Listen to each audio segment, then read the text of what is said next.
Berakhir, Provinsi Sulsel mendominasi sebagai juara tim Hasanuddin A, raih juara pertama untuk kategori bergu putra. Disusul tim Hasanuddin B di posisi kedua. Penghargaan pemain terbaik diberikan kepada Rusdi untuk kategori putra dan Fuji Anggi Lestari untuk kategori putri. Turnamen ini sendiri diikuti 64 tim dari berbagai provinsi, klub, dan juga kalangan masyarakat. Total ada 301 atlet yang ikut bertanding dengan 192 putra dan 109 putri. Masih terbuka kesempatan dan tersisa waktu untuk terus berlatih dalam mempersiapkan diri di masa mendatang.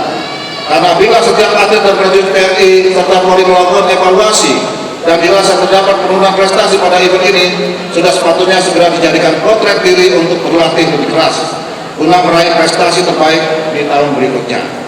Patut disadari bahwa meraih prestasi tidak semudah balik telapak tangan, namun berupaya berlatih dan terus berlatih.